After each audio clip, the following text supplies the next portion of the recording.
भारत में उत्तर प्रदेश में हो, ये उत्तर प्रदेश के लिए एक उपलब्धि थी। और इस प्रकार के तमाम निवेश उत्तर प्रदेश में हुए। निवेश केवल हमारे लिए निवेश तक सीमित नहीं था, हमारे नौजवानों के लिए नौकरी और रोजगार का भी माध्यम था।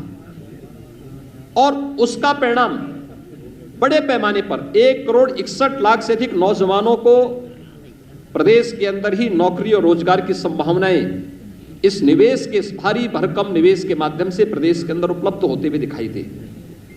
इसका परिणाम था कि प्रदेश के अंदर जो प्रदेश की सरकार ने आदरणीय प्रधानमंत्री जी के मार्गदर्शन में जब 2017 में हम लोगों ने अपना लोक कल्याण संकल्प पत्र जारी किया था, तब हमने परंपरागत उद्यम को बढ़ावा देने के लिए भी घोषणा की थी और राज्य सरकार ने उसे एक इवेंट बनाया था, वन डिस्ट्रिक्ट वन प्रोडक्ट के रूप में।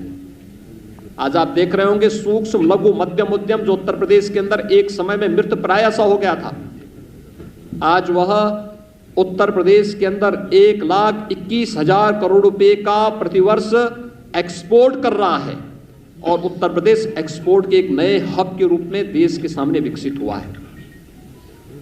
उत्तर प्रदेश में परंपरागत कारीगर और हस्तशिल्पियों को प्रोत्साहित करने के लिए विश्वकर्मा श्रम सम्मान के माध्यम से भी स्वतः रोजगार की ढेर सारी संभावनाएं बढ़ी।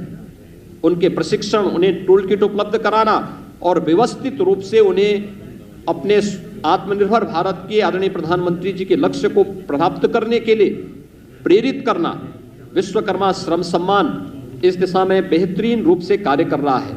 तो सुरक्षा का जो एक बेहतरीन वातावरण प्रदेश के अंदर तैयार हुआ, आज वो आप सबके सामने है कि वह निवेश की संभावनाओं को ही बढ़ाया है। वह प्रदेश के अंदर चाहे वह बहन और बेटियों की सुरक्षा से जुड़ा हुआ मामला रहा हो, प्रदेश के उद्यमियों के सामने, प्रदेश के व्यापारियों के सामने, प्रदेश की आम नागरिकों के सामने सुरक्षा का एक बेहतर वातावरण प्रदेश सरकार ने जहां स्थापित किया, वहीं सुशासन के लक्ष्यों को प्राप्त करने में भी प्रदेश सरकार ने इस दौरान सफलता प्राप्ति की।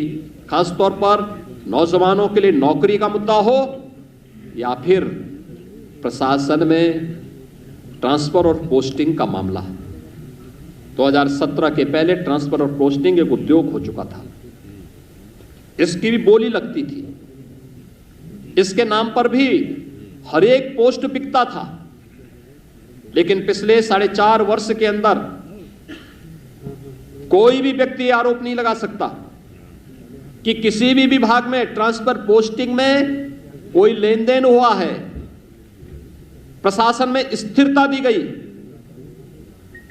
2017 के पहले आप देखेंगे अधिकारी वे कमिश्नरी स्तर पर हो, जोन स्तर पर हो, रेंज स्तर पर हो, जनपद स्तर पर हो, तहसील स्तर पर हो, थाने स्तर पर हो, हर महीने 2 महीने में ताश के पत्तों की तरह फेंटे जाते थे।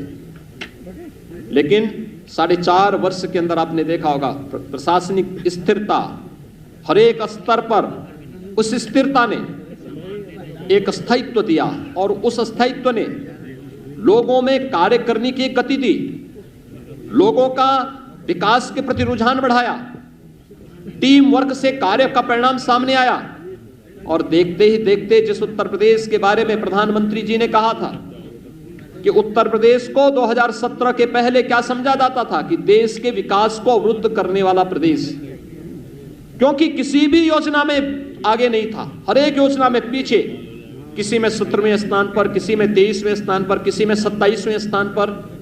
और आज मुझे बताते हुए प्रसन्नता है कि देश के अंदर भारत सरकार के द्वारा संचालित 44 योजनाओं में उत्तर प्रदेश नंबर 1 पर चल रहा है।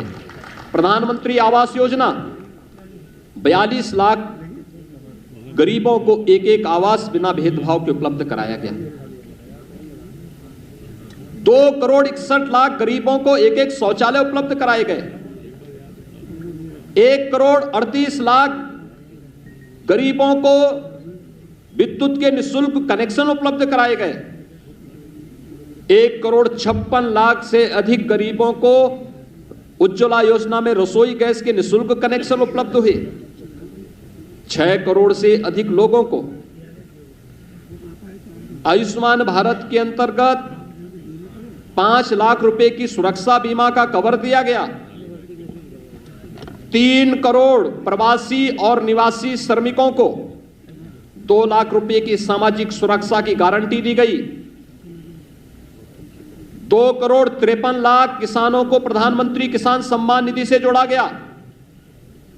15 करोड़ प्रदेश के नागरिकों को कोरोना के पहले और दूसरे वेव में, पहले वेव में 8 महीने अप्रैल 2020 से लेकर के नवंबर 2020 तक और दूसरे वेव में मई 2021 से और ये निरंतर नवंबर 2021 तक मिलेगा। 15 करोड़ लोगों को निःशुल्क राशन की सुविधा का लाभ प्रदेश की सरकार, भारत सरकार के सहयोग से उपलब्ध करवाने का कार्य की है या कर रही है। यह तब संभव हो पाया जब हमने तकनीक को अपनाया, प्रशासनिक स्थिरता दी, ट्रांसफर पोस्टिंग में किसी भी प्रकार के लेन देन को दूर करते हुए पूरी ईमानदारी के साथ, पूरी प्रतिबद्धता के साथ इस कार्यक्रम को आगे बढ़ाने का कार्य किया। आज उसका परिणाम है कि हर एक क्षेत्र में उत्तर प्रदेश आगे बढ़ता हुआ दिखाई दे रहा है। तकनीक की स्थिति प्रदेश के अंदर 2005-06 में भी आपने देखा होगा खाद्यान्न घोटाला हुआ था, उसकी सीबीआई जांच अभी भी प्रचलित है।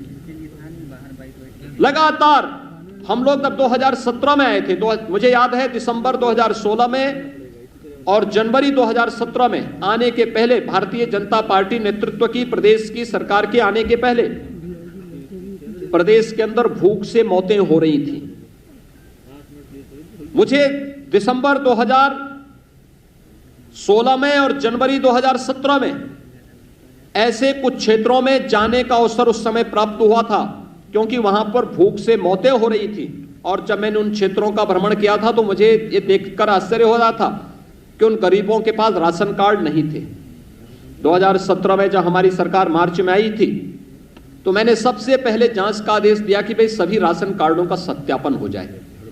40 लाख ऐसे गरीब मिले थे जिन लोगों के पास अपने राशन कार्ड नहीं थे, लेकिन राशन कार्ड बनाए गए थे। उस राशन कार्ड पर कोई दूसरा ही व्यक्ति राशन लेता था। हमारी सरकार ने आकर के सबसे पहले उन गरीबों को राशन कार्ड दिए, फेक राशन कार्ड समाप्त किए और फिर 80,000 राशन कोटे की दुकान को ई-पॉस मशीन के साथ जोड़ा गया। आज हर गरीब अपना राशन न केवल अपने गांव में बल्कि देश के किसी भी कोने में होगा, उत्तर प्रदेश का हर नागरिक वहां पर राशन लेने की सुविधा प्राप्त कर सकता है। ये सुविधा उत्तर प्रदेश के अंदर दी।